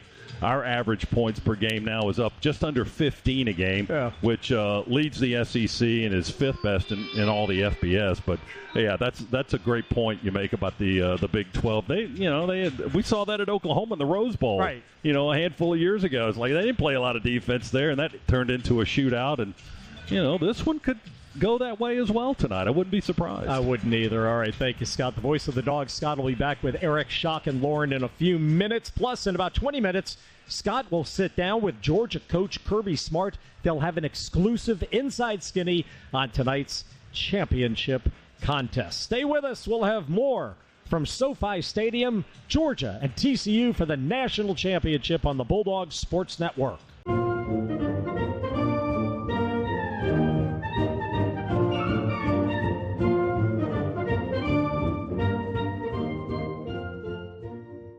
Counting you down to kickoff. Bowers breaking away midfield. Bowers will take it to the house all the way. You're listening to the Georgia Bulldogs Tailgate Show. Down 5, we'll go for 2 with 8:41 to go. Ball's on the 3. McIntosh in the backfield. We bring McConkey in motion on the 2-point try to the near side. Snap it back to Stett. Here comes pressure. Throw it to McConkey. We got it! 2-point conversion right on the goal line. They hit him. Playing hurt, Ladd McConkey with a critical 2-point conversion catch last week. Thanks for tuning in. Georgia versus TCU at 7:45. The voice of the Dogs, Scott Howard, color analyst Eric Zier, sideline ace DJ Shockley, Lauren Smith, and your old buddy Hondo here on the radio. We have about 20 minutes till Scott sits with Coach Smart, maybe a little bit earlier, right? Yeah, maybe. Yeah, we might be able to get him in here next. We'll see. But first, men, we've got about an hour out from kickoff right now. I have to check and see the time. How far out are we? There we are. 1 hour, 10 minutes, and 8 seconds from kickoff. And our last opportunity for the five of us together to share our thoughts. Scott? Oh, well, I'm ready to get this thing going, and I know we're still 70 minutes away, but the anticipation and the build-up, I'm kind of past that at this point, but like I said a few moments ago, I think we could see a shootout in this one today. I don't know that that would surprise me at all based on what we've seen here late in the season when the competition ramps up. Everybody you're playing at this level certainly is good, and one team can beat the other. I don't I don't know that I buy into a decisive edge for one team over another in this matchup, even though Georgia's about a 2-touchdown pick according to all the casinos and stuff like that. But I think we could see a shootout here today, and I'm ready to get going. I'm excited about this one.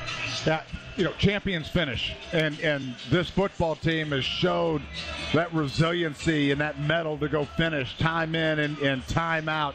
It's a Georgia team right now that is battered. We are bruised. We have carried the weight of the crown for an entire year and battled against perfection. Today, all that goes away. We have climbed to the top of the mountaintop. Now it is time to go finish. And what I expect to see from the Dogs today is the weight of all that pressure really to be removed from this team, to go out, play loose, play free, play like you've got nothing to lose, and go take the fight to what's a very good TCU team. But it's time. We've been talking about leave a mark, make them quit. We know this team from TCU is not going to quit because of what they're comprised of.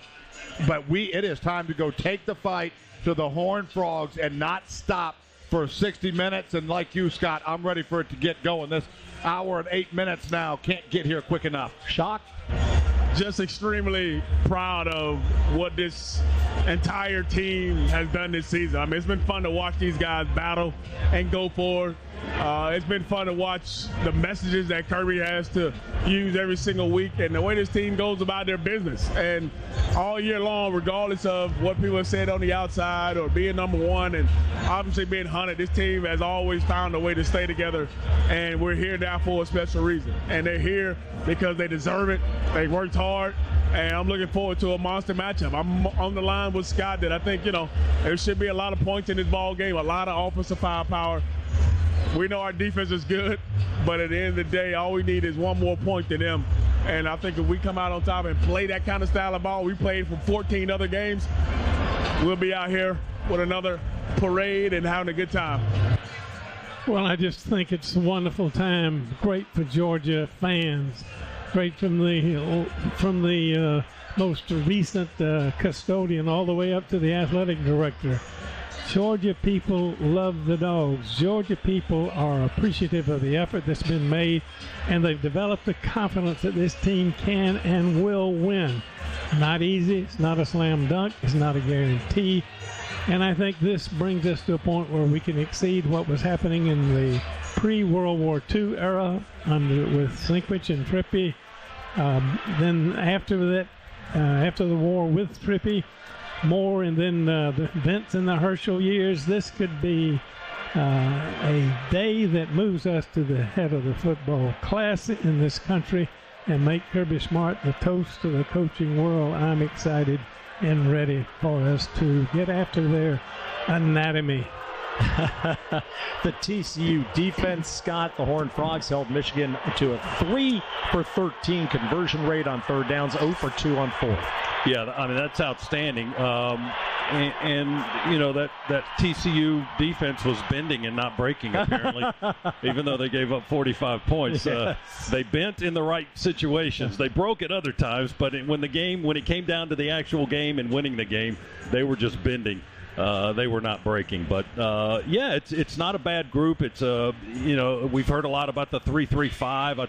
I talked with Kirby about that. He kind of gives us a quick scenario of what to expect out of those guys. They don't have a huge defensive front. It's more speed guys and agility guys and athletes up on that line of scrimmage. So Georgia's offensive line, I think, will certainly have its hands full trying to figure out who's coming when and trying to get blocks on those guys and holding the blocks and protecting Stetson well as they have all season long. Lauren, last week, Frogs coach Sonny Dykes became just the 8th coach to win a college football playoff game. What a story, his debut. Is to win one? Yeah, to win one. Yes, that is correct. All right, very good, yes. What a story his debut season in Fort Worth has been. His defection from SMU over to TCU reminds me of Leo DeRocher moving from the Brooklyn Dodgers to the Polo Grounds and the New York Baseball Giants, Lauren. Well, there was deep-seated venom in DeRocher's move, and Sonny Dykes says no friends in Dallas, but some of that, as always is the case, is pure jealousy. If I were a Mustang fan, I might probably feel great contempt for him, too. And I can tell you that goes on everywhere. The Oklahoma people are bitter about Lincoln Riley. They didn't care, they say, if he went to USC and took a better job and opportunity for him. But to take half the OU team with him is unforgivable. Shock quarterback Max Duggan, not only a top-notch passer, but also unafraid to pull it down and take off.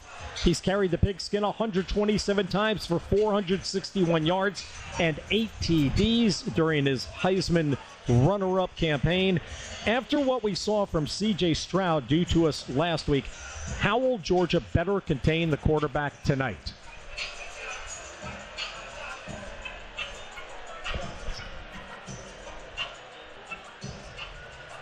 Oh, no DJ. Okay, very good. No, I'm here. Sorry about that. Say it again, Hondo. Sorry. After what we saw C.J. Stroud do to us last week, how will Georgia better contain the quarterback tonight? Well, I think it just comes down to the way you rush it. And obviously, I talked about it earlier, being able to change the looks that you get from them, but also pushing from the inside. You push from the inside, you got a great chance to get to them, and playing with good leverage, playing with good contain. But changing the look from pre-snap to post-snap to give him something just other to think about, not just allowing them to see everything clearly. But if you can do that, you got a good chance of keeping them inside the pocket, but more than that, getting to them. All right, we'll come back. We'll get more with Eric Zier and Coach Smart with Scott Howard. A whole lot more here from our Bulldogs Tailgate Show. We're an hour, 2 minutes, and 49 seconds from kickoff. TCU is one of the smaller schools in all of NCAA Division I athletics. Its enrollment, including graduate programs, less than 12,000. Keep the Horned Frogs on a leash tonight. Georgia can finish 15-0, capture its second national championship in as many years. Glory, glory, my friends. We'll return with Coach Kirby Smart, Eric Zier, DJ Shockley, Scott Howard, and more in just a couple of minutes on the Bulldog Sports Network.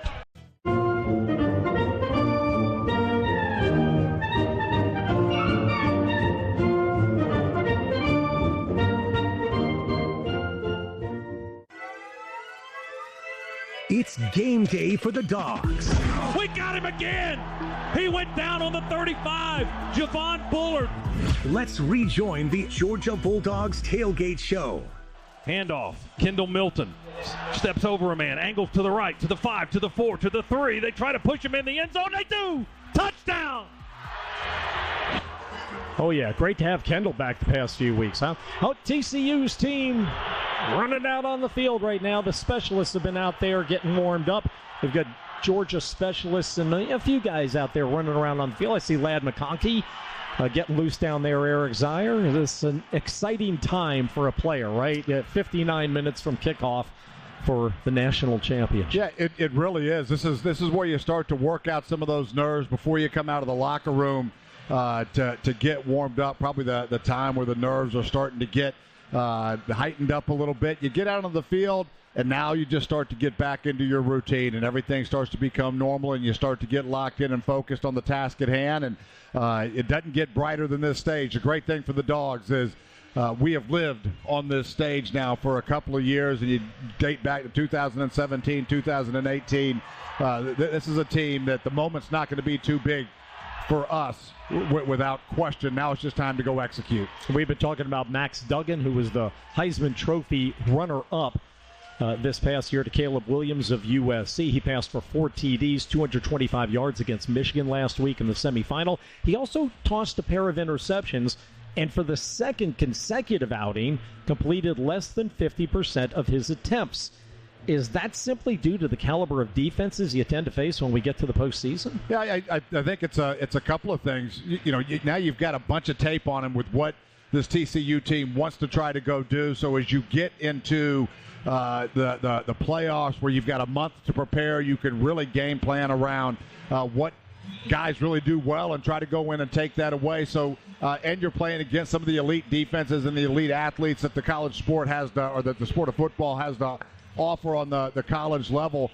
And then I think you look at the Michigan game too. Michigan really made a point of getting aggressive. They brought a lot of linebacker pressure, brought a lot of different looks that got Max a little bit uncomfortable. It also led to the fact, because Michigan had really, really bad gap control throughout that football game, it led to the fact on why TCU could run the football. So combination here of a lot of things. This I know for sure. The kind of competitor and the kind of quarterback than Max Duggan is. He's completed north of 60% of his passes on the year.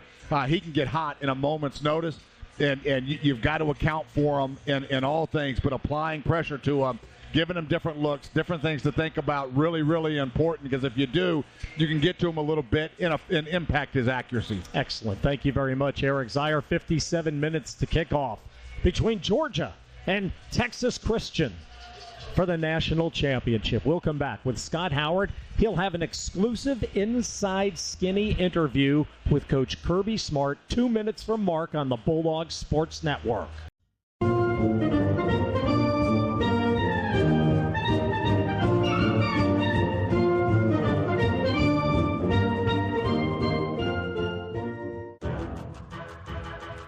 It's time to unleash the dogs. In the pocket, nowhere to go. We got a sack him. We sack him for a big loss, and the ball goes over on downs. Welcome back to the Georgia Bulldogs Tailgate Show. Welcome back to the Bulldogs Tailgate Show. This segment is brought to you by Visit Lake Oconee. Visit Lake Oconee, Atlanta's lakeside destination, 75 miles away. Coach Kirby Smart is here as Georgia and TCU are just a few moments away from taking the field and getting ready. And, Coach, you guys have been here for a few days. Take us what you've been going through since your arrival last Friday. Well, the biggest thing is acclimating. You know, we landed and had the big time change. We got out, got a little sweat in, got in the sun, tried to expose ourselves to daylight, and kids handled that well, and then had a really good, what I call game week Thursday, then a game week Friday, and then here we are on game day, which is actually Monday, but it's it feels like a Saturday to us. You've got a handful of guys from the state of California. What's this experience been like, or going to be like for those guys? That's great. I think when we landed there at the airport, got to see Ernest Green's mother and father, what great people they are. His mom works there at the airport, so she came out to welcome us and give us a big hug. And Brock's folks from out here and Kendall's. So we got some great kids from Cali, and I'm glad they're getting to play a game in their home state. One of your assistant coaches spent some time with Coach Dykes at SMU, and then was at TCU briefly before you guys hired him, and he came to Georgia. Has he been able to help in your preparation as far as thoughts of maybe how Sonny Dykes might like to play the game? I mean, he has a familiarity of how they practice and things they do, but I think sometimes we can see the plays they have. We watch them on tape, and there's not a lot of tricking when it comes to that. You watch it and you got to figure it out, and you never know when they're coming, so you got to study them and prepare for it. What are your thoughts on how you guys have played, specifically your last game, and to get to this point in the season undefeated? Really proud of our guys. A very resilient group. They have done so much the right way. They've really believed in each other, and they've played the game the right way. So it's given us a chance in every game. They play with great discipline and toughness, and when you do that and you got good players, you're usually hard to beat. How challenging is it to get to this point, to the last game of the year, the national championship? Well, there's only 2 left, and only 2 can do it per year of 130 teams.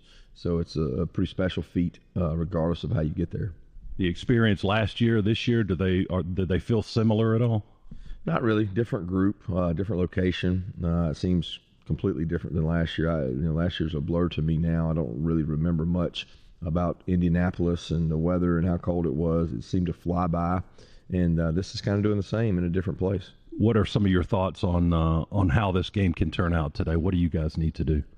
Well, the first thing we got to do is not turn the ball over and be explosive, and then we got to flip that on them. We need them to turn it over and not be explosive when they're on offense. So it's a simple game, but it's just not simple to do. They've got a talented team. They've got great resiliency and great leadership. They got a really tough defense that we'll have to adjust to.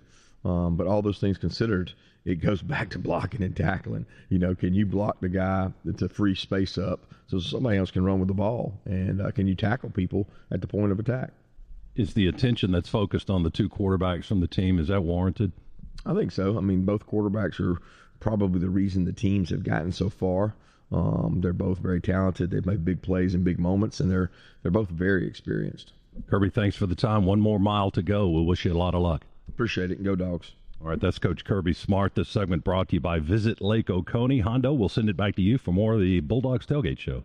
Excellent, Scott. Thank you, and thank you, Coach Smart. If you're not fully informed of the history of TCU, famous football alums include Davey O'Brien. Yeah, the Davey O'Brien Quarterback Award, right? Sammy Baugh, Slingin' Sammy.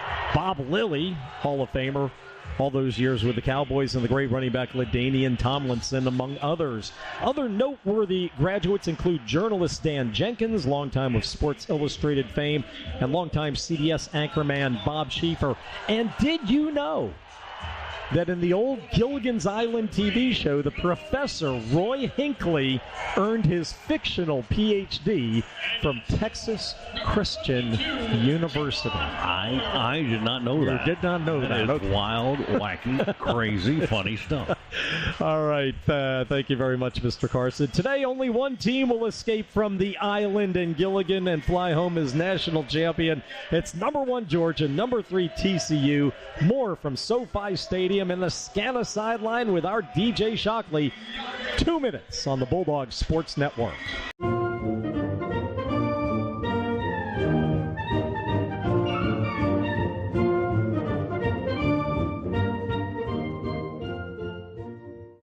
Counting you down to kickoff. Bowers breaking away midfield. Bowers will take it to the house all the way.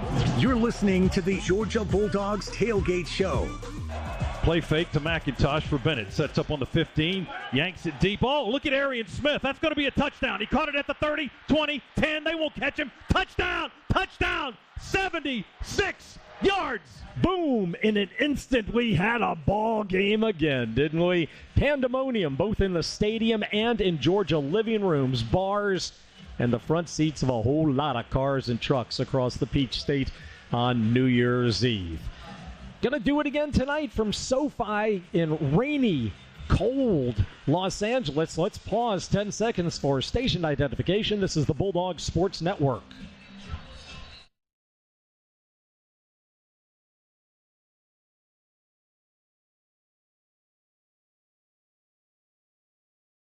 About 2 minutes ago, the Georgia team came out in full to begin warming up and stretching.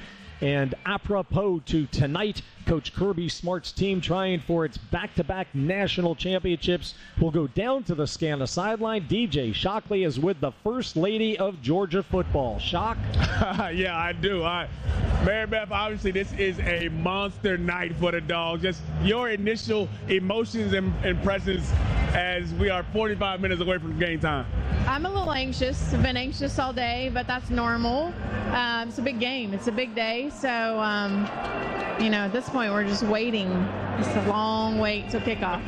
All right, take us into the mind of what it's like for Kirby the last 2 days. What's his emotion? I know he's always constantly thinking about the next thing, but what's it been like the last 2 days here as he gets ready for the game? Well, I don't know that anybody would believe me when I say this, but he is the same yesterday and today as he is game 2 and 3 of the season. He's very methodical and very routine, and so it's just another game. It's a big game, but it's another game. All right, we all know you got the athletic background as well. You know football as good as anybody else that's in here.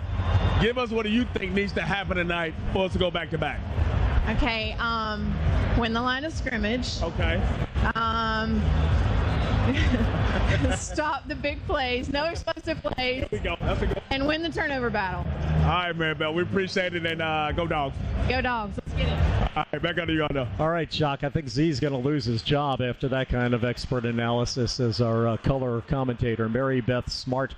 For those of you who don't know, DJ alluded to it, Mary Beth, when she was Mary Beth Lysette, was a star basketball player for the Georgia women's basketball team. Great three-point shooter. Thanks, Mary Beth, for joining us. TCU trying to win its first national title since 1938.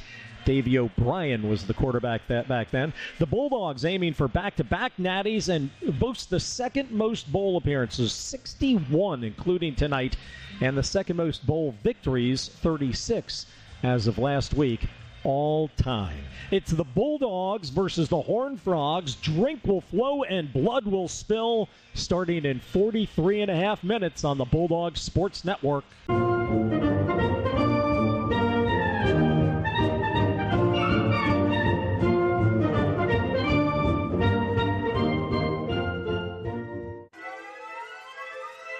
It's game day for the Dogs. We got him again. He went down on the 35. Javon Bullard. Let's rejoin the Georgia Bulldogs Tailgate Show. Everyone on their feet here at Mercedes-Benz Stadium. Nobody sitting in this one. From the 10, snap it back to Bennett. He looks in the end zone, throws it for the back corner. Caught! Touchdown! A.D. Mitchell! Back left corner! Touchdown! The Dogs have tied it! Oh, I loved seeing the guys on SportsCenter say, or actually it was in the game. It was in the replay of the game itself in the fourth quarter. Chris Fowler and Kirk Herbstreit saying, Scott Howard, voice of the Dogs, with the touchdown call moments ago. And they replayed it. That was terrific last week. And it's almost time to create more highlights for a lifetime as we creep closer to kickoff between top-ranked UGA and number 3 TCU. Texas Christian, under first-year coach Sonny Dykes, was predicted to finish 7th in the Big 12's preseason media poll. 7th place. Unranked at the start of the season, TCU inched its way into the AP Top 25 poll after Week 4. A 55-24 demolition of then 18th-ranked Oklahoma. The Horned Frogs then ran off a string of nail-biting triumphs over number 19 Kansas, 8th-ranked Oklahoma State, number 17 Kansas State, and 18th-ranked Texas. Only a Big 12 championship game rematch defeat at the hands of number 13 Kansas State blemished an otherwise perfect record. Today, following the Frogs' stunning 51-45 comeback win over second-ranked Michigan in the CFP semifinal, TCU stands 13-1. Our Bulldogs, meanwhile, began the season at number 3, have hung out near or at the top ever since. UGA has won 16 straight, going back to last season's CFP semifinal Capital One Orange Bowl over then number 2 Michigan. And with last week's 1-point triumph over Ohio State, this Bulldog senior class has established a school record for the most career victories with a 48-5 mark. In just 38 minutes, the Bulldogs and the Horned Frogs will start trading blows, and we'll have the play-by-play analysis for you, followed by more than 2 hours of post-game talk right here. But for now, our last tailgate show of the season comes to a close. The Ford Drive to Kickoff is next, though, with Scott Howard, Eric Zier, and DJ Shockley. Thanks to our studio producer, Luke Nadkarni. Our stadium engineer is Adam Gillespie, with Chris Schiavone assisting. For Scott, Eric, DJ, and Lauren Smith, this is Neil Hondo Williamson. If it feels like all the marbles in the world are in play, it's because they are. At least in the college football world. So saddle up and let's get ready to ride, partners. It's number 1 undefeated Georgia versus 13-1 third-ranked Texas Christian for all the marbles in the national championship game coming up in minutes on the Bulldogs Sports Network.